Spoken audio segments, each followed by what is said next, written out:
आपला देश, भारत देश विशाल देश, खंडप्राय देश आहे.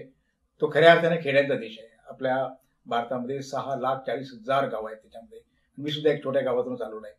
पण तिथे वैद्यकीय सेवा अनेक गावांमध्ये आजही उपलब्ध नाही. शाळा सुद्धा उपलब्ध नाही आहे त्याच्यामध्ये.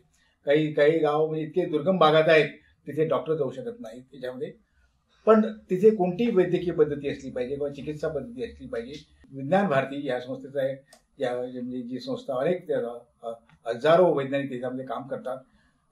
आमची एक इच्छा आहे की भारतीय ज्ञान पद्धती म्हणजे आयुर्वेद ज्याचा इतिहास हजारो वर्षाचा चरक सुश्रुतापासून तो इतिहास भारतामध्ये ही पद्धती पूर्ण डेव्हलप झालेली आहे आणि भारताचे एक वैशिष्ट्य आहे.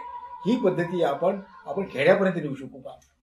आज तिथे सुद्धा अनेक खेड्यामध्ये म्हणजे आजचेच मेडिसिन वापरले जातात आणि त्यांनी मूळ तऱ्हेने ते रोग नष्ट होत नाही. स्त्रियांचे रोग असेल, मुलांचे असेल आणि सर्वात महत्त्वाचं कुपोषण. ते कुपोषणाच्या याच्यामध्ये अजूनही आपल्याला ते सोल्युशन मिळालेलं नाही आहे याच्यामध्ये. तर आयुर्वेदाचा प्रचार प्रसार, आयुर्वेदाची प्रॅक्टिस छोट्या छोट्या गावामध्ये होऊ शकेल. त्याचं एक आदर्श उदाहरण म्हणजे हे खातगाव आहे, कर्जत तालुक्यातील अहमदनगरमध्ये दुर्गम गाव. तिथे आपण आयुर्वेदाची प्रॅक्टिस म्हणजे डॉक्टर विद्याधर कुंभार आणि त्यांच्या सहकार्याने सुरू केली त्याच्यामध्ये आणि 4 वर्षापर्यंत ते सतत करत आहेत आणि त्याचे रिझल्ट आज दिसत आहेत.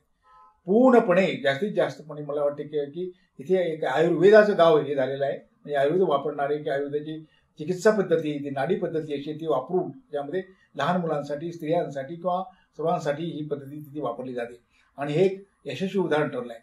हे अत्यंत महत्त्वाचं आहे की असे यशस्वी पद्धती मला वाटते हे छोटंसं उदाहरण असेल पण हे अत्यंत महत्त्वाचं आहे.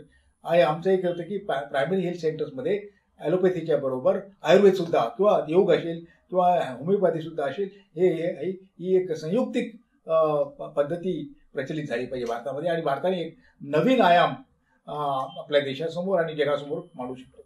तर हे मला वाटते खातगावच्या एक्सपेरिमेंटमधून प्रयोगाद्वारे डॉक्टर विद्याधर कुंभार आणि त्यांच्या सहकार्याने करून दाखवलं आहे आणि त्याचा मला मनस्वी आनंद आहे की हे शक्य आहे. आणि खऱ्या अर्थाने जर स्वास्थ्य तयार करायचं असेल आणि आपल्या लहान लहान गावामध्ये किंवा स्त्रियांचा आणि कुपोषणाचा प्रॉब्लेम आपल्याला सॉल्व्ह करायचा असेल तर एक मला वाटतं एक प्रभावी उदाहरण आपल्यासमोर ठेवलं गेलं आहे आणि त्याचं मी सराहना करतो त्याला म्हणजे आणि त्यांना शुभेच्छा देतो की अशा अनेक गावं आपण हळूहळू करून आयुर्वेदांच्या डॉक्टर्सनी समोर घेऊन असे समोर आणावे.